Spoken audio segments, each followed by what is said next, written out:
बिहार की राजनीति में एक बार फिर से हलचल तेज हो गई। अब इसी सियासी माहौल के बीच रविवार को मुख्यमंत्री नीतीश कुमार और केंद्रीय मंत्री चिराग पासवान के बीच अहम मुलाकात हुई। लोक जनशक्ति पार्टी रामविलास के राष्ट्रीय अध्यक्ष चिराग पासवान सुबह सुबह मुख्यमंत्री आवास पहुंचे, जहां उन्होंने सीएम नीतीश कुमार से शिष्टाचार भेंट की। इस दौरान उनके साथ लोजपा के प्रदेश अध्यक्ष राजू तिवारी और पार्टी के वरिष्ठ नेता व मंत्री संजय पासवान भी मौजूद थे, जिसको लेकर इस वक्त पूरे बिहार में चर्चाएं शुरू हो गई है और कहा जा रहा है कि मंत्रिमंडल के विस्तार में चिराग पासवान की पार्टी को बड़ी जिम्मेदारी मिलने वाली है।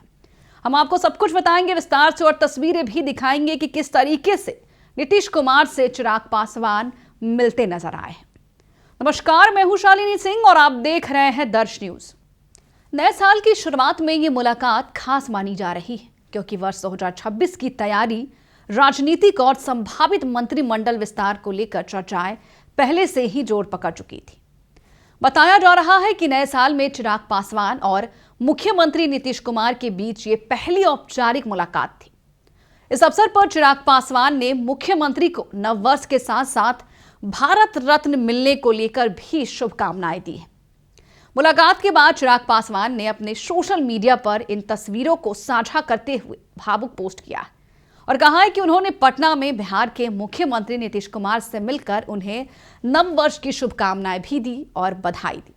इस पोस्ट के बाद राजनीतिक हलकों में अटकलों का दौर शुरू हो गया कि क्या आने वाले समय में चिराग पासवान को कोई नई राजनीति या फिर बड़ी प्रशासनिक जिम्मेदारी मिल सकती है, और इन तमाम मुलाकातों को मंत्रिमंडल विस्तार से भी जोड़ा जा रहा है।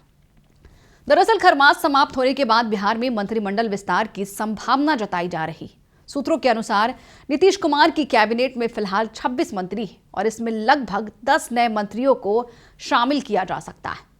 मंत्रिमंडल विस्तार को लेकर बता दें कि जदयू और भाजपा दोनों खेमों में मंथन तेज है और माना जा रहा है कि इस विस्तार में भाजपा कोटे से 4 और जदयू कोटे से 6 नए चेहरे को मंत्री बनाया जा सकता है। लेकिन इसी बीच चिराग पासवान की पार्टी को लेकर भी चर्चाएं तेज है।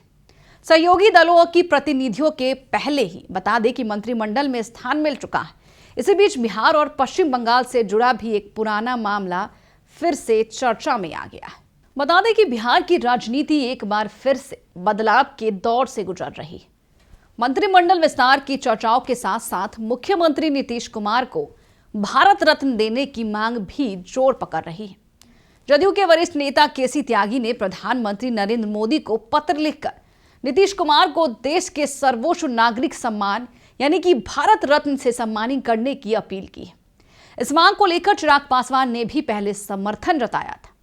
उन्होंने कहा था कि पिछले 2 दशकों में नीतीश कुमार ने जिस तरह से बिहार का नेतृत्व किया है, उनमें कई ऐसे कार्य हैं जो कि सराहनीय हैं। उन्होंने ये भी कहा था कि भारत रत्न दिए जाने की एक प्रक्रिया होती है, लेकिन उनके योगदान को देखते हुए ये कहा जा सकता है कि वे इस सम्मान के योग्य हैं। ऐसे में चिराग पासवान और नीतीश कुमार की ये जो हालिया मुलाकात हुई है, केवल शिष्टाचार भेंट मानकर नजरअंदाज नहीं किया जा रहा है।